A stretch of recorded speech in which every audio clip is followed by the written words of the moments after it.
some of the Pilates techniques and terminology that you'll use in your Pilates class.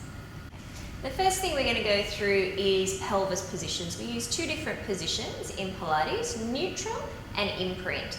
If you take your legs out straight and just relax, you'll find that your lower back ever so slightly lifts up off the floor. That's your neutral position, the natural curves for your back.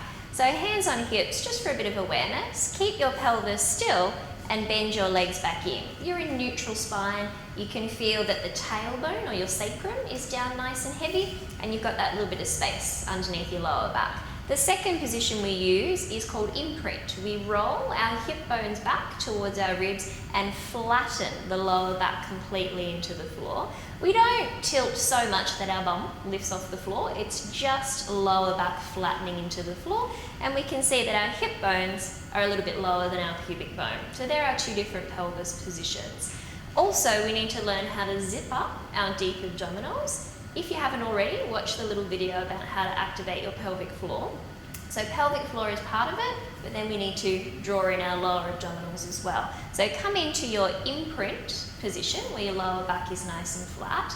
Breathe and relax and just practice pelvic floor muscles, drawing up and in through the center and then relaxing back down. Drawing up and in through the center and then relaxing back down. And now that you're doing that in a lying down position, you might already feel your tummy muscles switch on a little bit. So we draw pelvic floor muscles up, then we try and draw our lower abdominals down into the body, and then we let it all go so we can feel the difference. Pelvic floor up, lower abdominals in, and then let it go. So we could imagine a line from one hip bone to the other. It's like the muscles along that line are drawing into the body. Really important that you don't hold your breath though. Yeah, practice that a few times, up and in. And instead of explaining that every time, we often say zip up in Pilates, zip up your abdominals. Good. You might often also hear your instructor talk about ribs in. It's just making sure that our rib cage or our chest isn't popping up to the ceiling too much when we do our exercise. So you might hear soften the ribs in or ribs in. A good example is if we're taking our arms overhead and we just let our ribs pop up to the ceiling, we've let go of all our abdominals. So ribs stay connected at the front as we move our arms overhead. Good. Next position we use is tabletop. So we imprint and we zip up and we've got our ribs in a little bit, the three things we've already learned. Then practice lifting one leg up into the air and then putting it back down. Practice lifting the other leg and then putting it back down. Now the leg lift itself is not too difficult. The hard part is you've got to keep your imprint, your zip up and your ribs in and breathing while you do it. It doesn't mean you're never allowed to let it go. It's okay to contract and release. Next time we bring one leg in, we'll leave it there, and this is called tabletop. So your knee is directly in line with your hip and your foot is in line with your knee. So right angles, really common when people first start Pilates, they've got their knees too close because it's much easier, but you're not working the abdominals there. So the knees need to be directly in line with your hips, your thighs need to be vertical. And we'll pop our feet down and let's come into a side lying position. Now when we do side lying, you can have your head and shoulders however you like, yeah? Resting on the arm or head supported.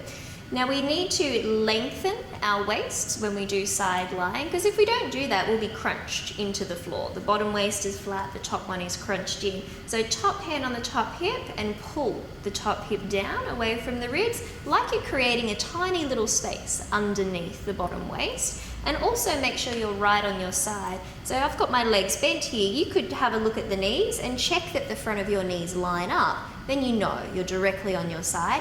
And that's the position we use for all our glute work to make sure you work the right muscles. Let's come on to our tummy. We'll just put one hand on top of the other and let our head rest in that position. Now, even though we're working the back of the body here, we still need to zip up our abdominals. So we zip up pelvic floor and lower abdominals. It's kind of like we're lengthening our tailbone down and pressing the pubic bone down into the floor. Again, so when we do our movements, we're stabilizing the pelvis and the back, working the right muscles. Then come up onto your hands and knees. So we want our hands directly underneath our shoulders, knees directly underneath our hips. I suggest you do this one next to a mirror because you'll be quite surprised. You think your back is straight, but you need to check it in the mirror. And you also need to check your verticals with your arms and thighs. Now when we're in this position, we pull up a little bit with our abdominal so our lower back is nice and straight. Then from there, we can work on our stability exercises. The main thing here for this one is that you do it next to the mirror and have a look what's happening with your spine. Practice rounding and extending it so you get that awareness of where you are in space. And those techniques should help you to get the most out of your Pilates class.